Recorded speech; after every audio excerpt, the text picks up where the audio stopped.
Voltei. Voltei, desculpa. Olha, tive só uma rede aqui não está contribuindo. Bom, só para recapitular. Temos um novo presidente da Venezuela, ele de fato é o novo presidente. Desculpa. De fato, isso mesmo. De fato ele é o novo presidente da Venezuela porque ele é reconhecido por vários países que são interessados nessa questão. De jure, isso está em negociação lá dentro da Venezuela. Muito bem. Então, efetivamente, temos um novo presidente. O Maduro, hoje, agora, é um renegado. Vai se transformar como o presidente da Síria né, o Assad. Então, ele vai ali, do Estado falido, sem capacidade de fazer absolutamente nada pelo povo venezuelano, e vai estar ali se entrincheirando com suas forças de segurança. Então, podemos imaginar uma situação como Síria? É um cenário possível, né? É um cenário possível, interno, claro. Agora, qual outro cenário que é possível? Né? Vamos lembrar, se a Síria é um cenário também possível, o que os países vizinhos fizeram? Se protegeram de uma migração maciça que pode ter.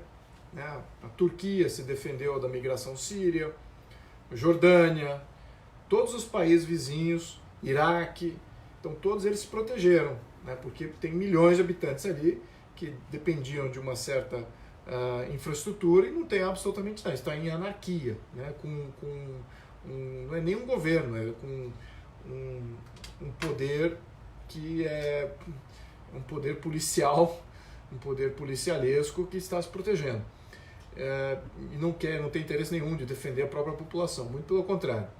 Então, é um cenário que requer que nós entendamos o seguinte: as nossas forças militares, elas são importantes agora, nesse momento, se houver esse cenário amadurecendo de uma falência completa, de uma pré-guerra civil na Síria.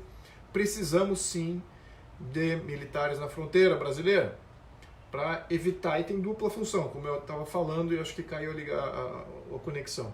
Dupla função. Primeiro, proteção da fronteira brasileira, né? Proteção contra essa migração. Lembrando, temos de 3 a 6 milhões de possíveis migradores de uma população de pouco mais de 35 milhões, de 30 a 35 milhões, que é a população da Venezuela. Então, quase um terço da população venezuelana pode migrar. Isso gera um impacto tremendo, né? Então temos que nos proteger disso. Ao mesmo tempo, temos que entender uma missão aí humanitária. Então os nossos militares também têm uma missão humanitária, tá? Então essa é a dupla função. Isso é o que eu chamo de realpolitik, tá? Acostumem com esse termo, porque eu gosto muito desse termo, e o século XXI, na minha opinião, vai ser pautado pelo realismo. Enfim, realpolitik é basicamente aplicar o pragmatismo. Então, nossas forças vão fazer a defesa da nossa soberania e também a questão migratória, e temos uma questão de refugiados, uma questão aí de atendimento, e isso é um tapa na cara do governo do Maduro. Aí que está como é que isso tem uma dupla função. Né? Você não só protege a fronteira, mas você presta auxílio humanitário, e isso já denota a falência do próprio governo de estar fazendo essa ajuda. Então é um grande tapa na cara quando esse tipo de intervenção, não é nenhuma intervenção, é um tipo de ação interna, acaba afetando a nação vizinha. Isso é o que eu chamo de realpolitik. Muito bem. Agora, se houver uma necessidade de fato entrar numa situação de guerra civil, aí sim podemos até pensar em fazer conjunto com outros países, ou seja, qualquer incursão interna na questão Venezuela, eu veria como uma coalizão de países interessados. Tá? E com que interesse? Primeiro, o Venezuela é um país que sempre foi um país rico, né? O país tem riquezas naturais ali. E o povo também tinha um padrão muito mais alto do que ele tem hoje. É um país emergente equivalente ao Brasil. Hoje está um país, enfim, está um estado falido, população aí em extrema pobreza. Então vamos entender essa situação. Como é que seria uma intervenção? Teria que ter uma coalizão, Brasil, Colômbia, outros países, também com essa missão. A missão é remover o Maduro, que é o problema, e garantir que as instituições venezuelanas e a vontade popular venezuelana sejam representadas. Isso, especificamente falando, é o que me está chocando mais disso tudo. Tá? O que é isso que eu estou falando? Eu estou falando da representatividade venezuelana. Eu não achava que existia uma oposição organizada capaz de fazer essa mudança. Eu não achava isso. Isso era um preconceito meu. Errei. Acho que existe sim. Existe aí uma organização, estamos vendo que está muito adiantado até nisso, e isso é muito bom. Então, isso é uma surpresa muito boa para nós. Então, por quê? Porque aí podemos apoiar isso.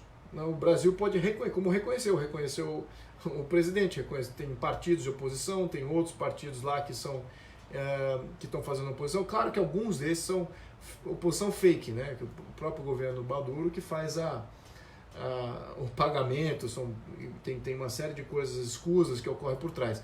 Outros não, outros são legítimos. Então tem que separar o joio e o trigo aí de alguns, no entanto eles existem.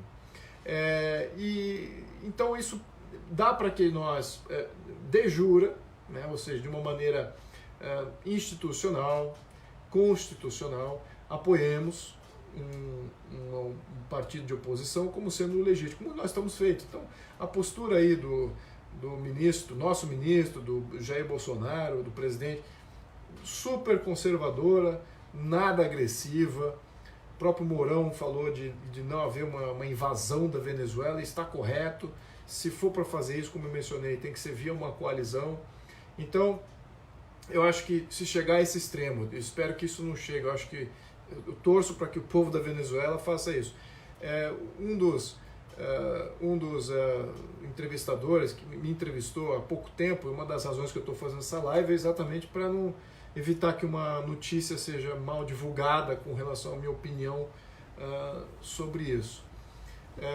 Ele falou, mas está tendo aí um complô dos Estados Unidos e do Brasil contra a Venezuela. Eu falei, olha, meu amigo, eu pessoalmente, Luiz Felipe, eu sou muito mais agressivo na nossa postulação com esse quesito de usar as Forças Armadas de uma maneira diferente que elas têm sido usadas até agora, do que as próprias Forças Armadas brasileiras. Eu tenho sido mais agressivo. Eu não vejo até agora não vi nenhum cenário sendo elaborado aqui no Brasil, vamos invadir o Brasil. Acho que não tem nem discussão, muito pelo contrário, eles estão extremamente reticentes com relação a qualquer coisa que envolva uma operação militar. Eu diria que eu tenho ativistas até que são até tão mais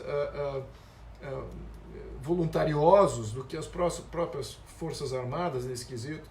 Então, não há risco nenhum disso. E o próprio Estados Unidos também, se houvesse mobilização para qualquer coisa, ele sabe que ele não deve intervir sozinho, os Estados Unidos. O Trump pode falar como parte da retórica dele, mas ele sabe que não é uma boa intervenção para os Estados Unidos, não reflete muito bem, vai suscitar todas aquelas teorias de dependência, de que o imperialista norte-americano vem aqui para arrasar. Então eles nem colocaram a Venezuela no mapa em termos de planejamento de qualquer ação bélica. Então é assim que eu vejo isso. Essa ideia de complô nitidamente é só para um governo ilegítimo tentar se defender de mobilizações que ocorrem para removê-lo do poder. Então, deixar isso bem claro, então, que a questão, só recapitulando aqui, a questão de intervenção temos somente via uma coalizão e em caso de haver uma guerra civil, uma situação de extrema precariedade e que envolva aí um resgate ou até mesmo uma ação humanitária. Tá? Então, somente nessa situação. Muito feliz de estar vendo aí a oposição assumindo a liderança disso, então temos esperança interna na Venezuela, isso é uma surpresa pessoal minha. E também no terceiro ponto, é que nós, como Brasil, precisamos saber usar nossas Forças Armadas, fazer real política. O mundo mudou, esse negócio de agir em bloco, agir em região, fazer cooperação militar, está errado isso, temos que mudar isso o mais rápido possível. Eu adoraria ver pessoas das Forças Armadas falar que agora a nossa função é proteção da soberania nacional e vamos usar isso como instrumento de integração. Aí que está a grande distinção. Se for para ver alguma integração regional, ela tem que ser através da interdependência dos países via livre comércio. Via livre comércio. Não era isso, não é esse o plano que tínhamos até agora. A integração que eles estavam vendo é uma integração através de um poder político que domina a região, não através do livre comércio. O que é livre? É livre comércio. Vamos lembrar, livre comércio. Então não envolve os governos. Os governos são distintos de qualquer interdependência que se crie do ponto de vista de livre comércio. Os governos são livres, independentes, soberanos, os países são soberanos e trocam livremente entre si, voluntariamente. Então, isso é que é importante entender. Esse que deve ser o novo modelo de, se for para falar ainda de integração latino-americana, é através, especificamente falando de livre comércio. Não uma integração política, jamais uma integração política. Muito pelo contrário, a missão do Brasil teria que ser para garantir a independência política de cada um dos países que fazem parte dessa região que a gente exerce alguma influência.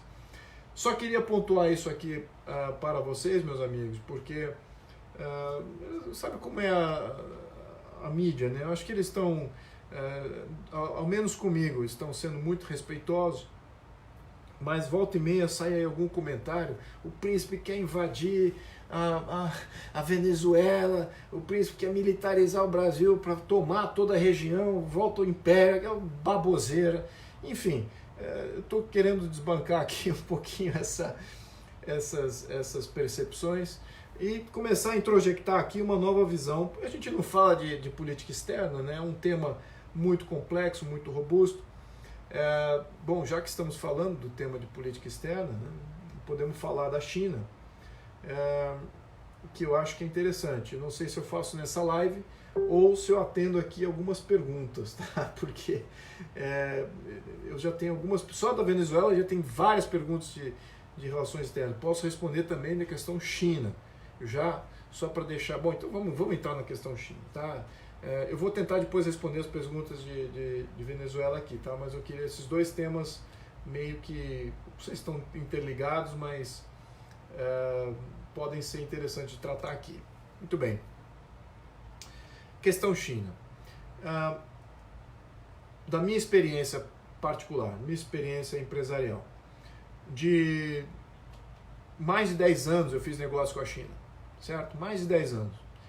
Então a importação de autopeças, motopeças, importação de componentes eletrônicos para diversos produtos que eu distribuía no Brasil, e eu também desenvolvi produtos para o setor automotivo brasileiro, era distribuidor, e também desenvolvi patente com os chineses para um produto meu, pessoal meu. Então existem diversas empresas na China que respeitam contratos, que são honestas, entendem o jogo do capitalismo, que você não joga o jogo uma vez só, você tem uma relação que você quer construir, cada vez estabelecer mais trocas. Agora, tem empresas que você tem que tomar cuidado. Tem empresas que refletem, talvez, não são boas empresas, porque quando você visita a China, você tem aí milhares de empresas, sobretudo nos trade shows que existem por lá, você tem aí milhares de empresas, e algumas são totalmente informais, e outras são mais bem organizadas, mais formalizadas. Então você tem que escolher com peneira ali, com muito tempo. E visitar pessoalmente. Então eu visitei muitas fábricas na China. E você vê de tudo. Você vê fábricas em que pessoas... Aí entra alguns comentários que eu escutei até no meu Twitter e no meu Facebook. A China ficou rica porque industrializou, escravizando o povo. Olha, o que eu vi de indústria na China, os trabalhadores chegavam voluntariamente de bicicleta. Tá? Eles chegavam voluntariamente de bicicleta, milhares de trabalhadores vinham voluntariamente e prestavam lá o seu tempo de serviço e iam embora. Então o direito de ir e vir era total ali, eles não vi escravidão, ao menos das que eu visitei. Então não sei que escravidão aí, que alguns falaram que a China escravizou o povo, então o que eu vi, isso faz há 10 anos atrás, tá? Foi em 2008, 2009. Então isso aí já em 2009 eu não vi, e visitei bastante fábrica em diferentes grandes cidades. Então, agora, o que eu acho que é importante a gente entender aqui é passar o pente fino, sim. Porque algumas empresas, não são boas empresas se tratar, são empresas extremamente informais e tal, mas tem outras que refletem interesse do Estado chinês. O Estado chinês quer fazer ele está num jogo de poder com os Estados Unidos, ele está crescendo, ele não é um Estado, na minha opinião, imperialista, não é um Estado belicoso, ou seja, ele não vai querer fazer a sua expansão e a sua hegemonia de uma forma belicosa, através de guerra. Ele vai querer fazer através de influência, parceria econômica e contratos extremamente vinculantes. O que é que a gente tem que tomar muito cuidado com isso? É exatamente isso onde a gente precisa realmente olhar o pente fino. Então, não dá para se estabelecer uma política contra a China. Vamos ser contra a China. Vamos ter cautela com quem a gente faz parceria na China. Só isso. Imagina o reciprocidade. Imagina se um chinês fizesse negócio com a Odebrecht. Ou imagina se um chinês fizesse negócio com a JBS.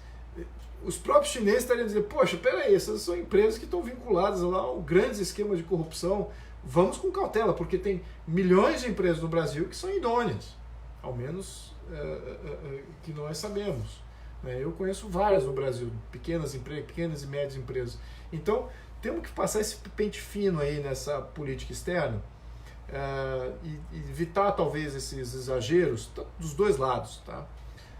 Porque a realidade é mais, vamos voltar ao termo aqui, a realpolitik precisa prevalecer, o pragmatismo precisa prevalecer nas relações exteriores, na minha opinião, tá? Espero ter respondido aqui bastante coisa aqui. Vamos ver que tipo de pergunta eu posso responder, considerando aqui a minha capacidade de ler perguntas tão rápido quanto elas se apresentam.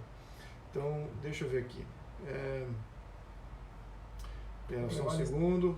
Vamos ativar aqui o som. Vamos ver aqui. Vocês podem me fazer perguntas, tá? Reconhecimento facial, Henriette, exatamente. Então, temos que tomar cuidado com setores estratégicos da Argentina. Deus queira que a Argentina tivesse uma situação de estar vendendo tecnologia para o Brasil, né? Para os argentinos. Não está. Enfim, sim, a questão de reconhecimento facial, você está numa rede que é dedicada ao chinês, que só o chinês controla, você literalmente está subscrevendo um grande problema. Esse é um setor importante, tecnologia, telecomunicações, mineração, terras, isso tudo tem que tomar muito cuidado. Então, setores estratégicos, a gente precisa realmente ver quem são as empresas que estão do outro lado, qual é a contrapartida e qual é o tipo de contrato. Sim, tem empresas chinesas privadas totalmente controladas pelo Estado. Tom Xavier falando assim, sim, eu sei disso. E tem empresas privadas que são totalmente privadas também, tá? Que não tem interesse nem... Me fala o seguinte, vamos dar um exemplo aqui, um exemplo que eu conheço bem. O setor automotivo, pistão de motocicleta. Você vai deixar de comprar um pistão de motocicleta de uma empresa chinesa se tiver uma boa qualidade e um bom preço? Difícil dizer não, certo? De que maneira que o pistão da motocicleta que foi feito na China está contribuindo de uma maneira prejudicial aqui para o Brasil? Não está. Isso é um comércio, nem precisa de acordo bilateral para isso, é uma troca livre entre dois agentes, não há uma agenda de Estado através. Então existem milhões de produtos assim, tá? Claro que dos setores estratégicos a gente tem que tomar muito cuidado, tá? Então isso tem que ter mais rigor com quem faz. O Trump tem feito a mesma coisa nos Estados Unidos.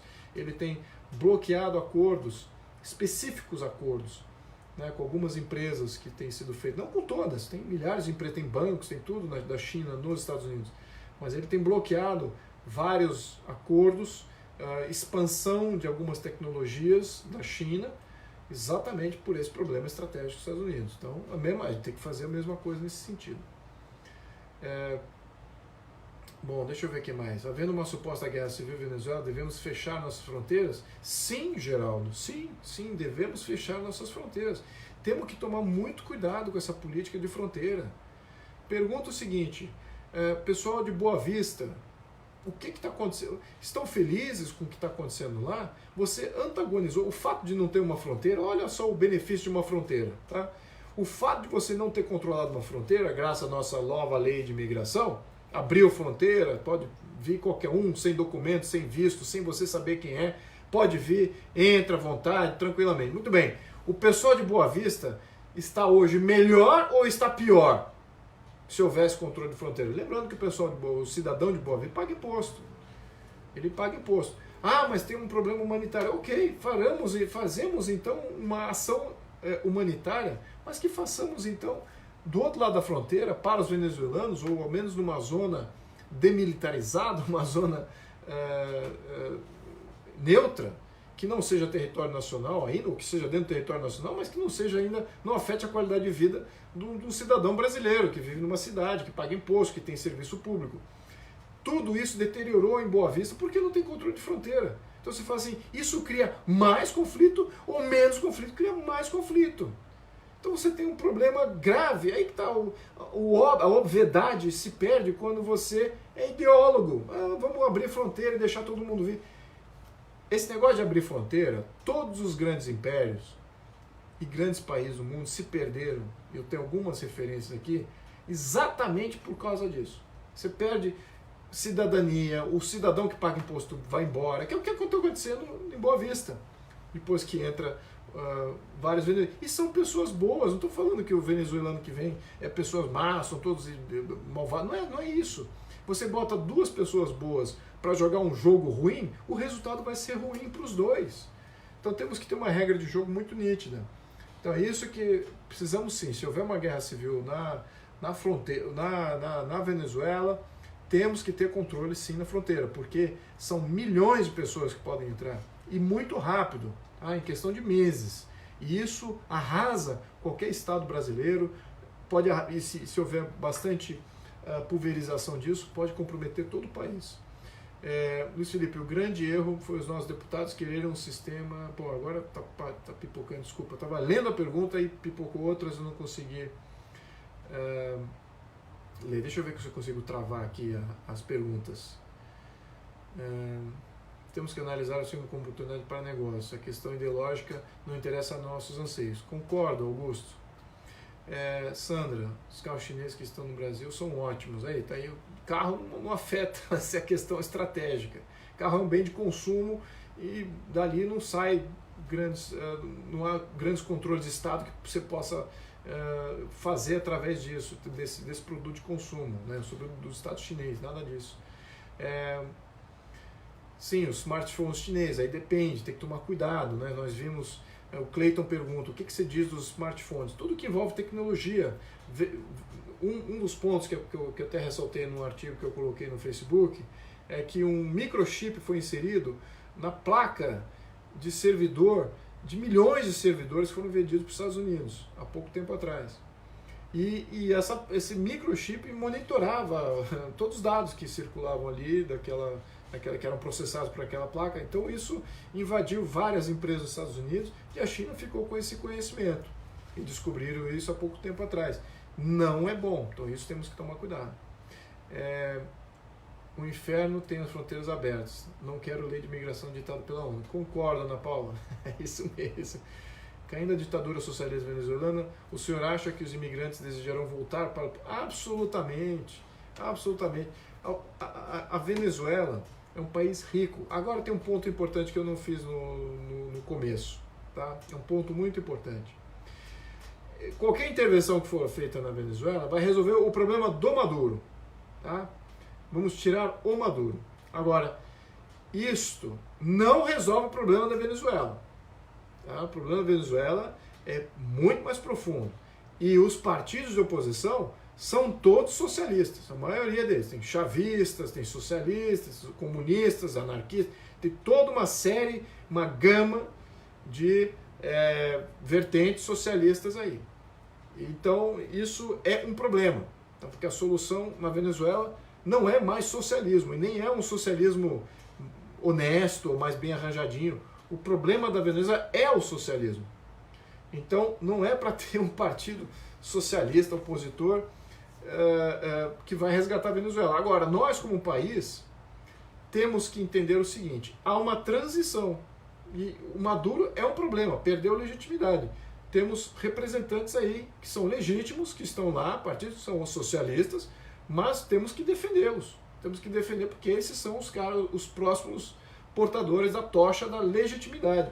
Eu sempre falo isso em algumas palestras. Sem legitimidade, você não estabelece uma autoridade, e sem uma autoridade, você não estabelece ordem.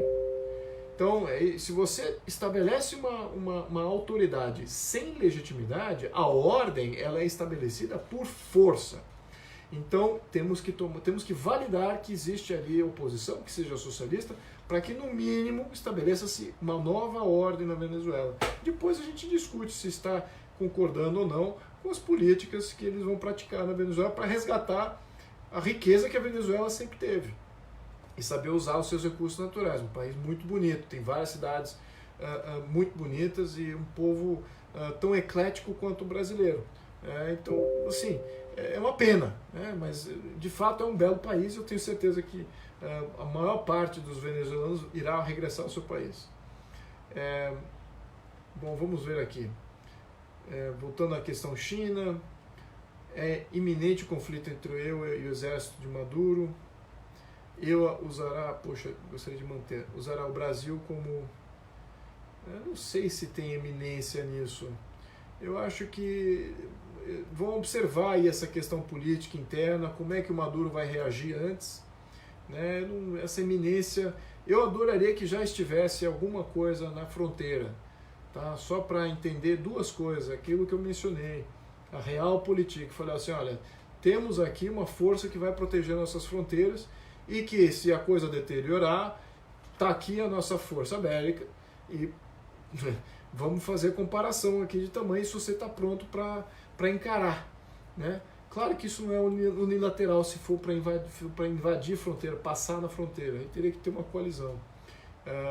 Invadir fronteira sem coalizão não acho que é justificável e se houver é talvez de um ataque venezuelano ou alguma coisa que duvido que possa vir a acontecer desse aspecto.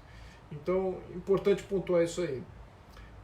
Tirando o controle de preços e estabilizando a moeda, metade dos problemas da Venezuela deixam de existir. Yuri, concordo. Liberalização total do mercado venezuelano. É o que aconteceu na Alemanha pós-guerra, né? Eu sempre uso esse exemplo, né? Uma grande onda de industrialização. Aí outro ponto, não há riqueza gerada. Uma estratégia, como é que você vai fazer a Venezuela rica? Não vai ser através do agronegócio, talvez o petróleo ainda carrega algum ganho em preço, mas a projeção futura de preço do petróleo é sempre em queda, assim como produção e consumo, etc. Então, depender do petróleo é com uma janela, um horizonte muito, muito finito, muito curto. Então, a dinâmica toda de uma economia vem da industrialização, toda a tecnologia vem de uma... Eu vou dar um exemplo aqui, tá? Para não me delongar mais nesse tema das patentes que eu desenvolvi. Eu desenvolvi patentes com uma empresa chinesa, de vela de ignição, tinha uma série de componentes lá dentro, registrei lá, registrei no Japão, registrei no... Muito bem, agora... Está aí o benefício de você controlar o processo produtivo, você ter indústria. Eu não tinha indústria aqui que eu podia usar para fazer isso. Tive que usar uma indústria chinesa. Infelizmente, adoraria que tivéssemos aqui uma base tributária capaz de viabilizar várias indústrias, mas não é o caso. Vamos trabalhar com isso. Então, voltando ao exemplo aqui. Tive que usar uma empresa chinesa para desenvolver isso. Muito bom. Então, o que acontece? A minha patente inicial da ideia e do conceito foi registrado lá tudo bonitinho. Agora, a empresa, ela modificou ao longo do nosso desenvolvimento, ela mesma submeteu outras patentes em cima da minha patente e melhorou o produto. Porque eles detêm o processo produtivo, está lá o pessoal deles controlando como é que faz, testando o produto, ver como era a melhor maneira de funcionar. E esse refino, eles é que patentearam. Então, a minha patente agora não vale tanto assim, porque a patente deles, que foi desenvolvido depois, sobre a minha, sem a patente deles, eu não consigo vender o meu produto. Então você vira parceiro, você vira parceiro para o resto da vida útil da patente, que geralmente é 10 anos. Então, por isso nós temos que ter nossa indústria. Nós temos que ter nossa indústria para ter as nossas ideias, ter a nossa tecnologia desenvolvida aqui também. Isso é que dá força, dinamismo para o país, tá bom? Bom, então me delonguei aqui nesse tema. Misturei os dois termos, que é China e Venezuela, então ficou um pouquinho confuso. Mas olha, eu só queria pontuar aqui minha opinião, usar essa live, obrigado aí a todos vocês que estão assistindo e compartilhando esse vídeo.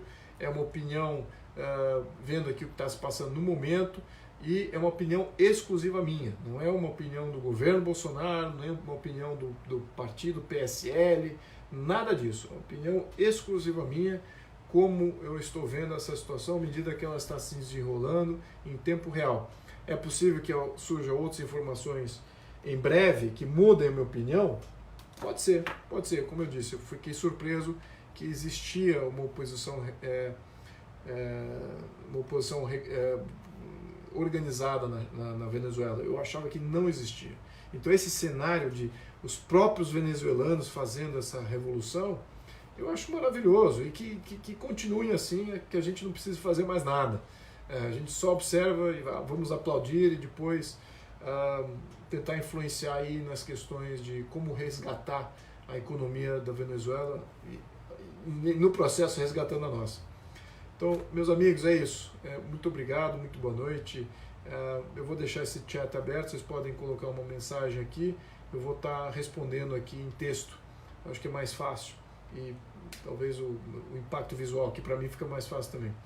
Bom, muito obrigado, muito boa noite. Eu devo assumir em 1º de fevereiro, devo estar aparecendo mais algumas vezes até lá, mas mais uma vez a todos que me colocaram nessa situação e nessa posição política lá dentro da Câmara, agradeço de coração e estou montando uma equipe, vou apresentar ela para vocês, quem é quem da equipe, e quero tornar cada um da equipe visível, né? Colocar as opiniões deles visíveis para todos vocês que me ajudaram nesse pleito, porque vocês vão estar pagando por tudo isso. E quero ter uma equipe que corresponda àquilo que eu estou propondo, aquilo que vocês me colocaram lá para isso, para essa série de propostas. Então a equipe também está vinculada com isso e somos todos funcionários aí de vocês. Tá? Muito obrigado a todos, muito boa noite, Deus abençoe todos vocês e a Venezuela nesse momento. Muito obrigado.